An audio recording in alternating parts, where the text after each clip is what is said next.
দেখতে দেখতে আরও একটা মাস শেষ হয়ে গেল, আর একটা পাতা ছিঁড়ে নেওয়ার সময় এসে গেছে। এই যে আজকে 1 তারিখ, অগাস্ট মাস।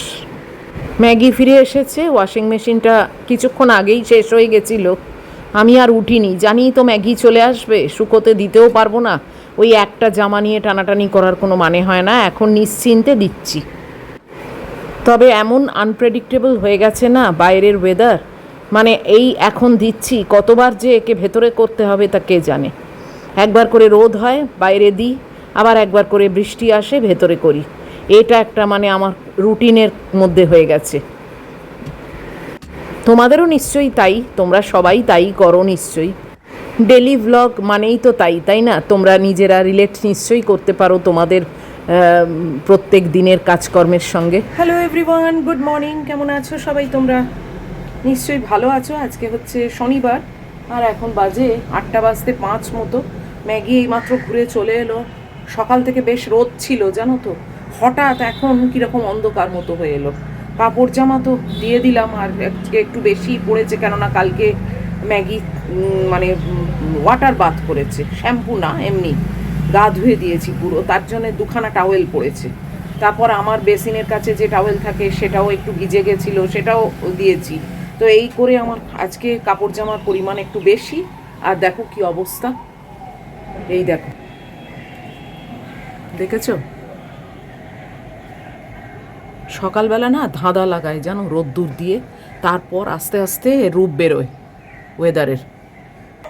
এই এত কাপড় জামা নিয়ে পুরো র্যাক ভর্তি করে কাপড় জামা। যাই হোক, অগাস্ট মাস পড়ে গেল, আস্তে আস্তে একটু একটু করে অক্টোবরের দিকে এগোচ্ছি। আর আমি অক্টোবরের দিকে কেন তাকিয়ে আছি সেটা নিশ্চয়ই নতুন করে বলতে হবে না, তোমরা সবাই জানো। আর অগাস্টটা কাটাতে পারলে সেপ্টেম্বর, বাস এইরকমভাবেই তো দিনগুলো কাটে বলো, আশায় আশায়। আশা ব্যাপারটা যেরকম বলে, এবং আমরাও বলি যে কখনো কারুর কাছ থেকে কিছু আশা করো না, এক্সপেকটেশনটা রাখা উচিত না কখনো। কিন্তু বলো সত্যি কথা, একটু আশা না থাকলে কি আর দিনগুলো ভালোভাবে কাটে? যতই বলি আমরা, কিন্তু তাও কোথাও না কোথাও মনের মধ্যে একটু আশা থাকে। সেই আশার ওপরে ভর করেই তো এগোই, তাই না? যাই হোক, চলো, বৃষ্টিটা না এলেই বাঁচি, হাওয়া দিক। আর প্রত্যেক দিনই এইরকম ওয়েদার চলছে এখন, মানে পুরো মনসুন তো, তাই জন্যেই এই অবস্থা। আর আমরা তো এটাই চেয়েছিলাম না, একটু বৃষ্টি বাদলা। এটা ন্যাগিং বৃষ্টি, এটা সেই বর্ষাকালের বৃষ্টি, মানে ন্যাগিং বৃষ্টিই তো হয়। 10বার কেবল একটু একটু করে রোদ উঠছে, একটু একটু করে বৃষ্টি হচ্ছে। চলো ওদিকে যাই, বাচ্চুদা আসবে আবার কলা আর শশা নিয়ে। লিভিং রুম থেকে আকাশটা দেখো, আরও অবস্থা খারাপ, কি কালো মেঘ দেখেছো?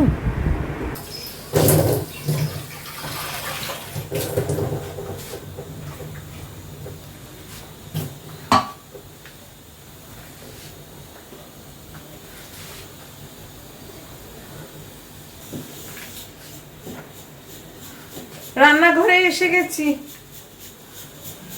ঘড়ির কাঁটা অনেকটাই বেজে গেছে। আর কি রান্না হবে সেটা কি তোমাদের বলেছি? দেখো ভুলে গেছি। ডিমের ঝোল হবে, এই যে ডিম আলু সেদ্ধ করে রেখেছিলাম, একটু পটল দেবো, পটল 2-3টে পড়ে আছে, নষ্ট হয়ে যাবে।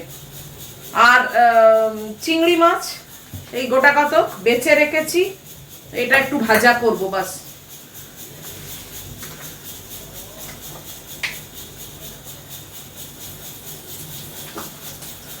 ম্যাগির মাংস, সবজি সেদ্ধ হচ্ছে, ভাতও বসিয়ে দিয়েছি।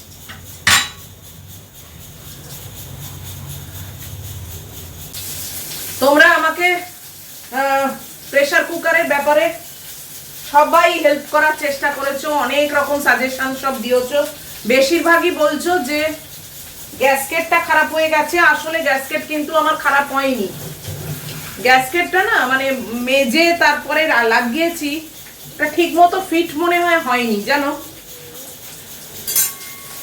কেননা আমি আবার খুলে আবার লাগিয়েছি, এখন উপস্থিত কাজ করছে।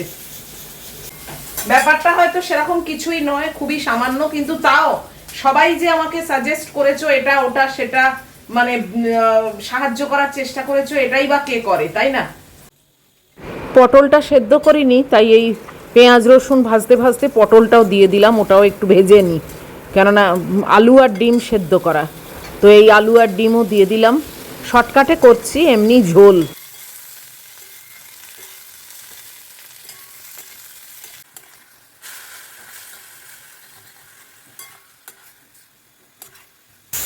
এই যে কুকারে এখন ভালোই সিটি হচ্ছে, কতদিন চলে দেখি আবার।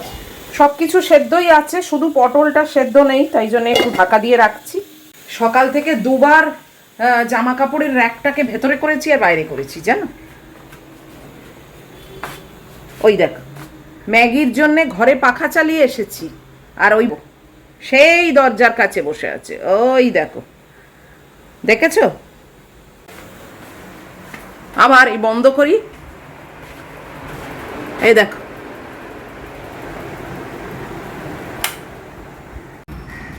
ভালোই রোদ উঠেছে বলো, কাপড় জামাগুলো শুকিয়ে গেলে বাঁচি। বেশ ভালোই রোদ উঠেছে, তাও কিছুই বলা যায় না, জানো তো। সকাল থেকেও এরকম রোদ ছিল, তারপরেই আবার ঝমঝমিয়ে বৃষ্টি নেমেছিল। উফ, আবার রান্নাঘরে চলে এলাম। শশাটা চেষ্টা করবে প্রত্যেক দিন একটা করে খেতে, জানো।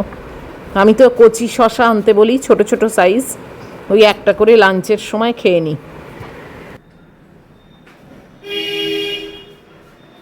পাখা চালিয়ে দিচ্ছি, এখানেই বসবে তো।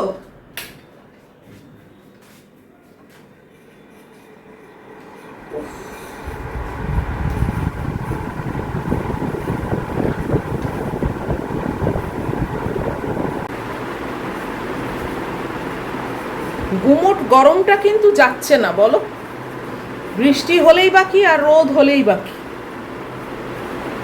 উফ, একটু হাওয়া খেয়ে আবার যাই রান্নাঘরে, আর কি, যতটুকু গা শুকোলাম ওখানে গিয়ে আবার ভিজে যাব।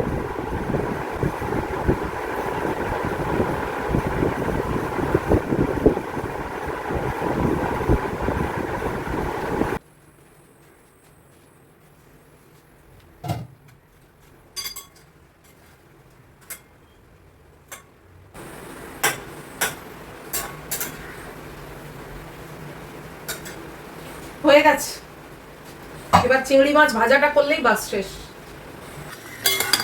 এই যে আমার ডিমের ঝোল রেডি, আলু আর পটল দিয়ে।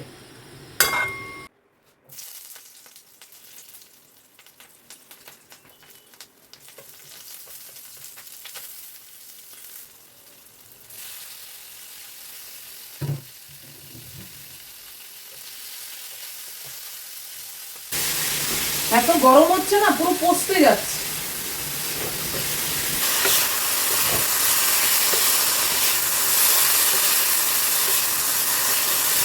শুকনো ভাত দিয়ে এই চিংড়ি মাছ ভাজা না আমার তো দারুণ লাগে, একটু শুধু পেঁয়াজ আর কাঁচা লঙ্কা দিয়ে। আজকে রাত্রিরে একটু চিঁড়ের পোলাও করব, পোহা। এই চিঁড়েটাকে এখন থেকে ধুয়ে আর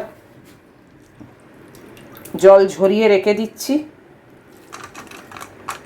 রাত্রিরে হবে। 10:10 আর আমি বসে গেলাম ব্রেকফাস্ট নিয়ে, রোজকার মতো।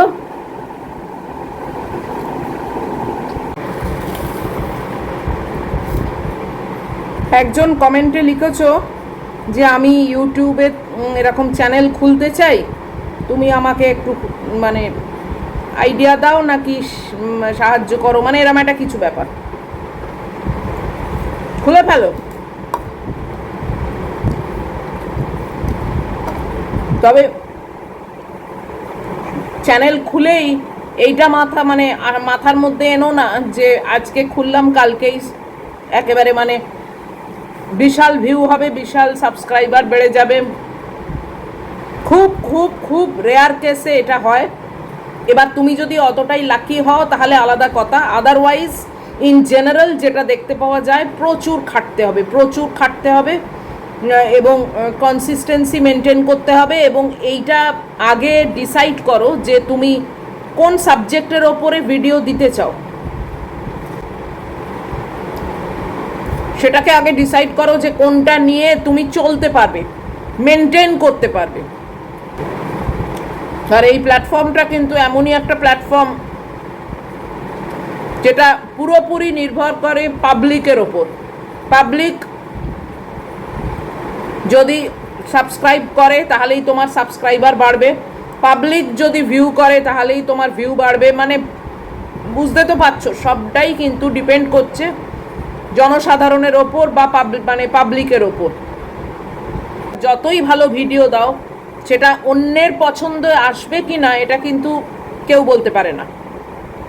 তাই নিজের জায়গা সবার মনে তৈরি করা ইজ নট সো ইজি, জানো তো।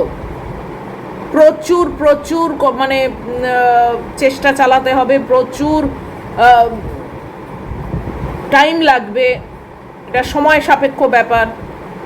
কারুর মনে নিজের জায়গা করে নেওয়া বা চ্যানেলটাকে কারুর কাছে পৌঁছে দেওয়া এবং সেখানে একটা জায়গা করা, একটা পরিবার তৈরি করা একদিনের কাজ নয়।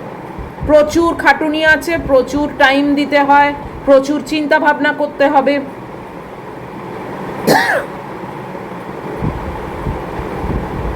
এই তো, এই আচ্ছা ছাড়া আর কি শেখানোর আছে, আর কি সাহায্য করার আছে বলো? এগুলো আমি আমার এক্সপিরিয়েন্স থেকে তোমাকে টিপস দিলাম। এবার তুমি চ্যানেল খুলে এগিয়ে যাও। আমার শুভকামনা সবসময় তোমার সঙ্গে থাকবে, তো এগিয়ে যাও। আমি এতদিন ধরে ভিডিও দিচ্ছি, এত বছর ধরে,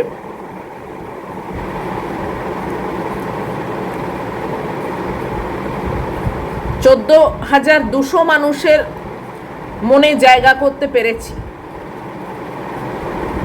এখনো প্রচুর এগোনো বাকি আছে। তো আমাকে আরও হার্ডওয়ার্ক করে যেতে হবে, আমাকে কনসিস্টেন্সি মেনটেন করতে হবে। এমন না যে আমি একেবারে বিরাট কিছু করে ফেলেছি, একদমই নয়। খুবই খুবই নিচু স্তরে আমি আছি, চেষ্টা করে যাচ্ছি, সব সময় চেষ্টা করে যাচ্ছি। এক লাফে কিছুই হয় না, বুঝেছো তো। সব কিছুই সময় সাপেক্ষ। আগে বসে মাথা ঠান্ডা করে ফোকাস করে চিন্তা ভাবনা করবে, তারপরে পাটা বাড়াবে। যে কোনো জিনিস থিঙ্ক বিফোর ইউ ডু। তো আজকের মতো এখানেই শেষ করে দিচ্ছি। বেশি আর বাড়ালে ভালো লাগে না দেখতে, তাই না? ভিডিও ছোটোখাটো হলে মনে হয় হ্যাঁ চট করে দেখে সরিয়ে দিলাম। তো এই অবধি থাক, আবার দেখা হবে তোমাদের সঙ্গে পরের ভিডিওতে। যদি এত অবধিও ভালো লাগে তাহলে প্লিজ একটা চেষ্টা করো লাইক, শেয়ার, কমেন্ট আর অবশ্যই সাবস্ক্রাইব করতে। আর নিজেরা সাবধানে থাকবে, নিজেদের ওপর খেয়াল রাখবে। Love you all.